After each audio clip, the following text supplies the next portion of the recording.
فرقانه الحميد قل إن كنتم تحبون الله فاتبعوني يحببكم الله آمنت بالله صدق الله العظيم وصدق الله بلغنا رسوله النبي الأمين المتين المبين المكين الكريم आज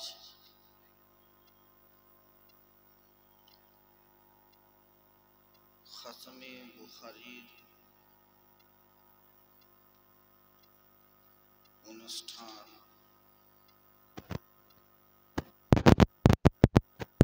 বুখারী শরীফ পুরো সাল পুরো বছর যোগ্য বিজ্ঞ অভিজ্ঞ ওলামায়ে দ্বীনের দ্বারায় আলিমে দ্বীনের দ্বারায় পড়া হয়েছে। তাই শেষে আজ বুখারী করা হচ্ছে, মানে বুখারী শরীফের খতমের দিন নাকি।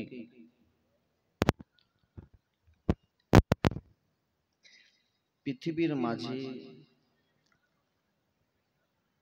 বহু কিতাব লেখা হয়েছে, হাদিস শাস্ত্রেরও বহু কিতাব আছে, ফিকহ শাস্ত্রেরও বহুত কিতাব পাওয়া যায়, তাসাউফের বহুত কিতাব পাওয়া যায়। খতমে বুখারী প্রায় যে মাদ্রাসায় ছেলেদেরকে আলিম বানা হয়, ফজিলতের দস্তার দেওয়া হয়, সে মাদ্রাসায় খতমে বুখারী পড়া হয়। সৌভাগ্যবান ওই মা, সৌভাগ্যবান ওই ছেলে বা ওই ছেলের পরিবার কি যার ছেলেরা আজ মাদ্রাসায় পড়ে নিজেদের জিন্দেগিকে সুধরিয়ে অক্লান্ত পরিশ্রম করে এহেন সুবর্ণ সুযোগ নিয়ে জশ্নে দস্তারে ফজিলতের দস্তার বন্দি তার মাথায় পড়ানো হবে। হাদিস শরীফ এবং কোরআন শরীফ এ দুটো জিনিস যদি পড়া হয় তাহলে বোঝা যাবে পৃথিবীর মাঝে তারাই উত্তম।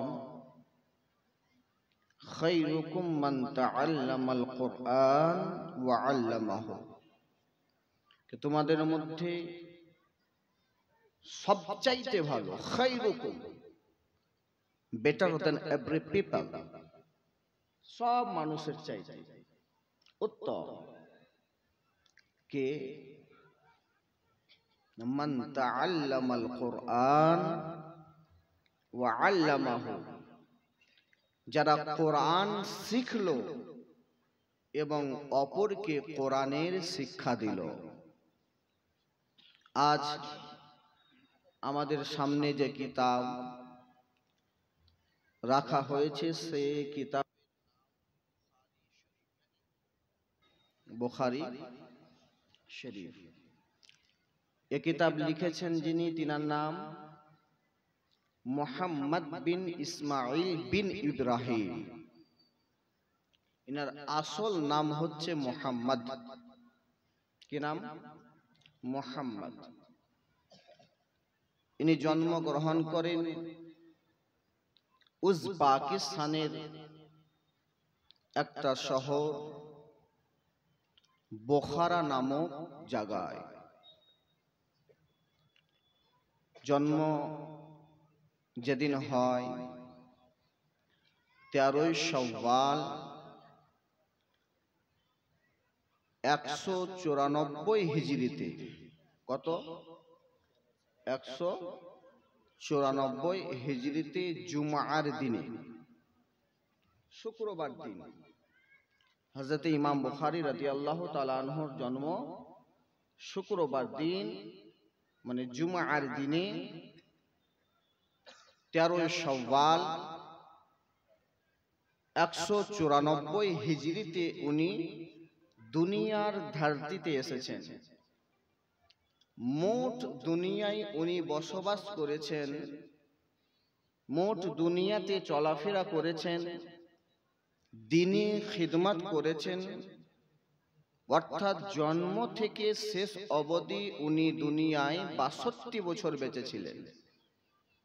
ক বছর? 62 বছর। 62 বছরে উনি 6 লাখ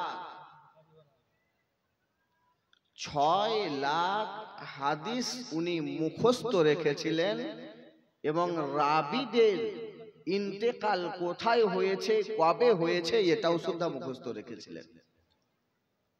62 বছর উনি দুনিয়াতে জীবিত ছিলেন। 62 বছরে 6 লাখ হাদিস উনি মুখস্থ রেখেছিলেন, সহিহ হাদিস। হযরত ইমাম বুখারী রাদিয়াল্লাহু তাআলা আনহু জন্মের পরে উনার চোখের রোশনাই চলে যায়, যাকে নাবিনা বলা হয়। হযরত ইমাম বুখারী রাদিয়াল্লাহু তাআলা আনহুর আব্বাজান ছোটতে ইন্তেকাল করে গেছিলেন। ওনার আম্মি জান খুব কান্না করতে আছেন আল্লাহর কাছে, আল্লাহ আমার কেউ নেই, একটা সন্তান যেটাকে দিয়েছো সেটা তো নাবিনা, অন্ধ। আল্লাহর কাছে কেঁদে যান, কেঁদে যান, কেঁদে যান। একদিন স্বপ্ন যোগে দেখতে আছেন হযরতে ইব্রাহিম খলিলুল্লাহ আলাইহিমুস সালাম তিনার মায়ের কাছে এসে বলতে আছেন, যাও তোমার গিরিয়া ও জারি দেখে, তোমার কান্না দেখে, আল্লাহর প্রতি বিশ্বাস দেখে আল্লাহ তোমার সন্তানের চোখের দৃষ্টি ফিরিয়ে দিয়েছেন। সকালবেলায় ওনার মা ওনার সন্তান মুহাম্মদ বিন ইসমাঈলের কাছে এলেন, দেখতে আছেন তিনি চোখ খুলে দেখতে আছেন, চোখের দৃষ্টি ফিরে গেছে। ইলমে দ্বীন হাসিল করা খুব আসান নয়, ইলমে দ্বীন হাসিল করা খুব কষ্টকর। ইলমে দ্বীন হাসিল করতে গেলে পরে অনেক রকম ত্যাগ মানুষের মধ্যে, ছেলেদের মধ্যে দেখতে পাওয়া যায়।